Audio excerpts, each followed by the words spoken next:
Hello, everyone. Hello, everyone. There we go. Hello. Hi, Joel. Hi. How are you? Good. So, Joel is the founder of Fave. It's Southeast Asia's fastest growing loyalty and rewards program. They are in Singapore, Malaysia, and Indonesia. Have I got that right? That's right. And did you want to introduce yourself? Yeah, so we decided that Sarah will do most of the talking for this afternoon. Yeah, so maybe a quick introduction. We started Fave about 2 years ago. So we are one of the builders of the mobile payments ecosystem in Southeast Asia.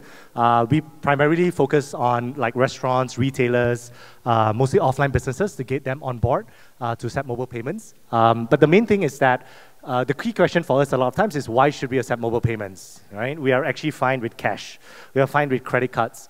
So what we built is a platform, a mobile platform that allows them to get more value when they accept mobile payments. So they can do CRM, they get data, and all this boring stuff, that Not that boring. for a consumer, but for a merchant is something that they value. And also, of course, in Southeast Asia, it's probably going to be the next space for mobile payment growth. So we're pretty excited. So like, for example, China last year just crossed $15 trillion in mobile payments. Wow. Yeah, so 15 times larger than the e-commerce ecosystem there. So we see that over the next couple of years, it's going to be exciting.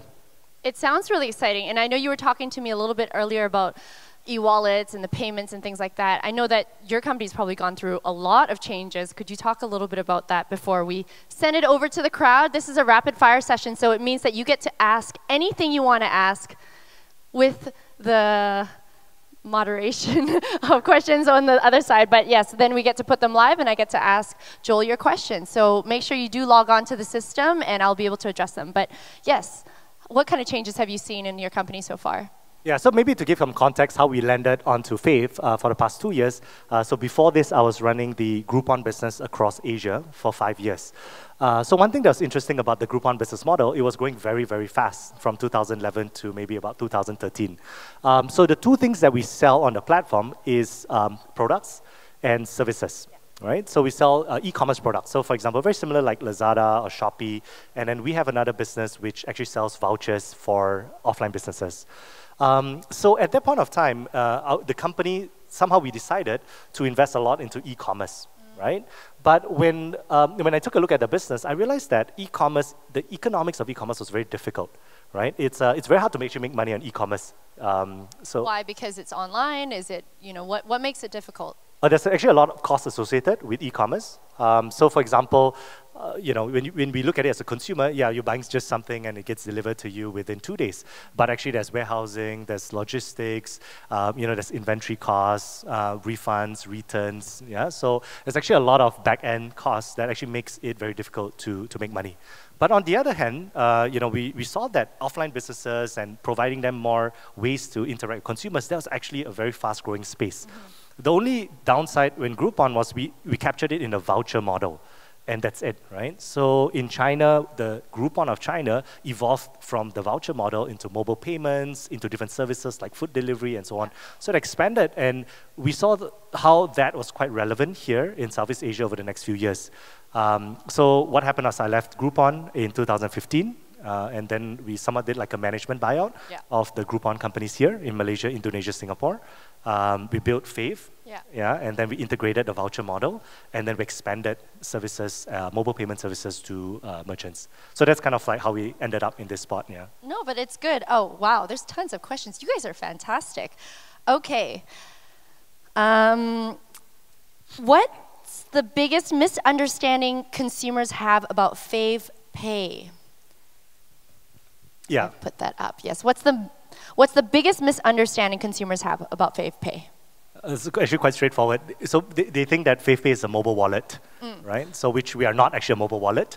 Aggregator of mobile wallets? Yeah, so essentially what you do is you attach your credit card, your debit card, or like next week onwards, you'll be able to attach your Boost wallet onto the platform, and you're able to pay at 15,000 locations across Southeast Asia. So for Fave, what we do is we spend a lot of time on the merchant side of things, make sure that they get the platform to accept mobile payments, and they can run like their loyalty program, their rewards, essentially things that they already do, but today they will do it in a paper format, like give you a card so that you come back, but you actually don't keep it, right? So it's all in your system. Yeah, so we have actually about 8,000 loyalty cards in our app. Wow. But actually, you don't see it as a loyalty card. You just, Right. when you pay, you actually get rewarded by doing so. So we're not a mobile wallet. We work with mobile wallets and payment companies to enable that experience for consumers and merchants. This is a question that I was talking to you a little bit about. So Dean, thank you for your question. What are your thoughts on the saturation of the e-payment market in Malaysia? There's Boost, you just mentioned. There's GrabPay, Fave Pay, QR Pay, CIMB Clicks, on and on and on and so forth. Yeah, I think that this room is probably a unique bunch, right? We are probably the kind of like thought leaders, the early adopters in the space. But if you look at it, our common enemy is cash, right? And cash has existed for thousands of years, in China, right? 2,000 years ago, cash was existed. So, but in a rapid span of 5-10 years, it's almost, if you look at it, 70-80% of all this cash has actually gone, right, into mobile payments. And if you look at, just take some context to compare, mobile payments versus e-commerce in China is 15 times larger last year.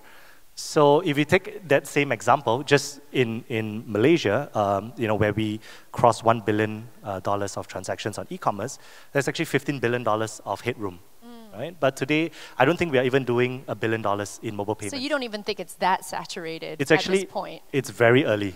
Right? Wow. It's just that maybe we are frustrated because we are like the early adopters. Oh, Boost, touch and go. I know, and I was just telling you, I've got to GrabPay, put my money in all these different things or log on my credit card and all these different types of payment systems. Yeah, but it's the start, right? It's just, think about it, 5 years ago, everyone was running an e-commerce store. Everyone's selling like shoes to like, clothes, accessories, right? Electronics. But today, we primarily buy from just 2 or 3 marketplace platforms. I think it's going to be similar, right? I think the notion of a wallet is to make it convenient.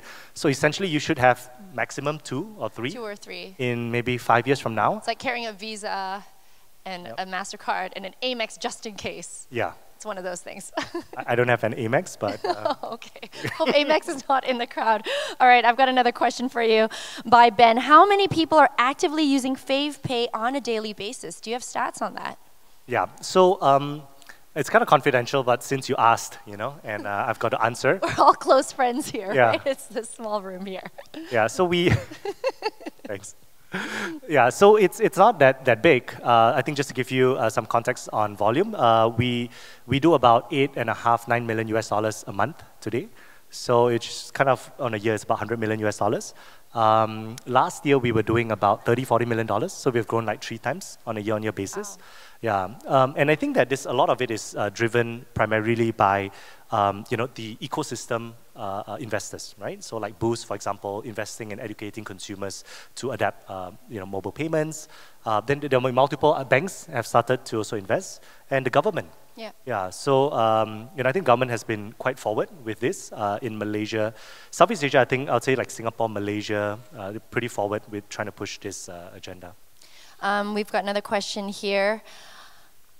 Which market is the most profitable, and which Singapore. the least? Indonesia. And where is Fave headed to next?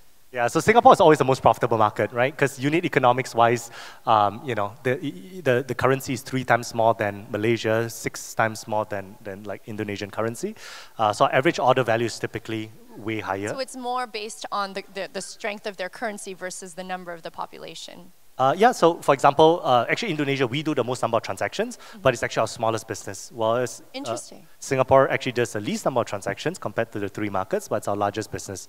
So what we do is we actually centralize our operations in Malaysia to serve Singapore.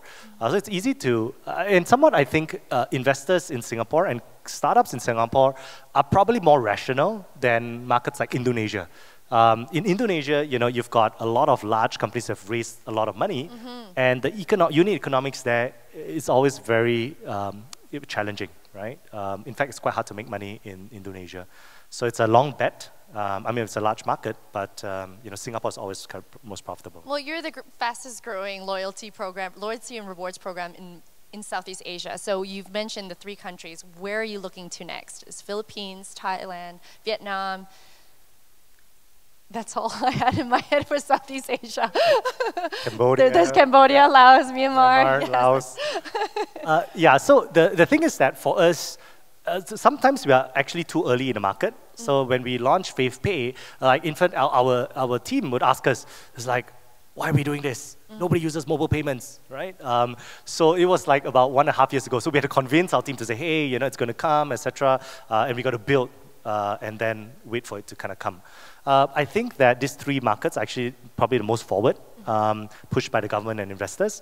I think next markets would be, Thailand is definitely up there, actually, in this space.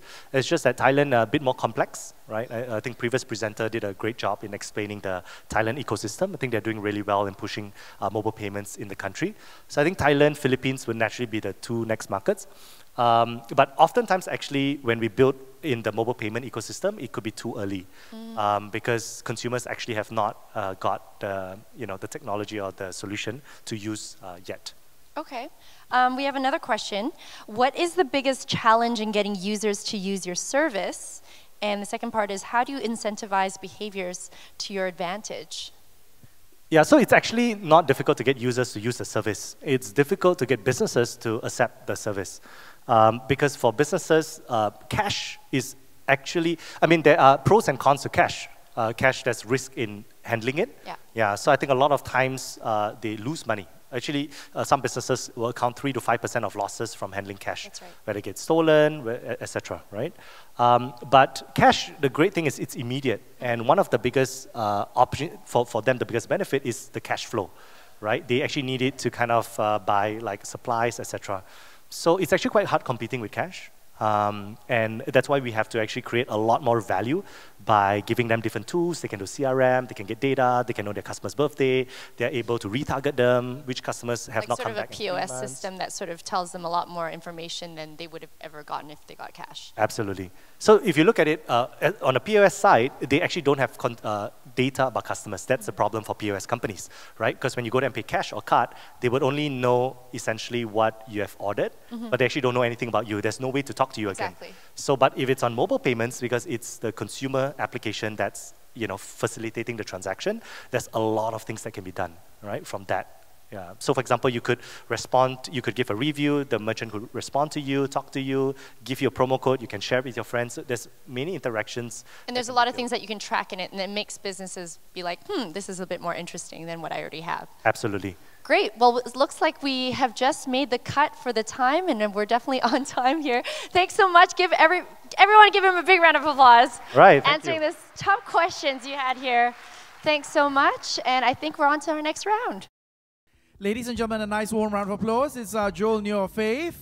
And we say thank you to Sarah Lian, ladies and gentlemen, co-founder and MD of Super Good Collective. Let's give the 2 peas in a pot a nice warm round of applause.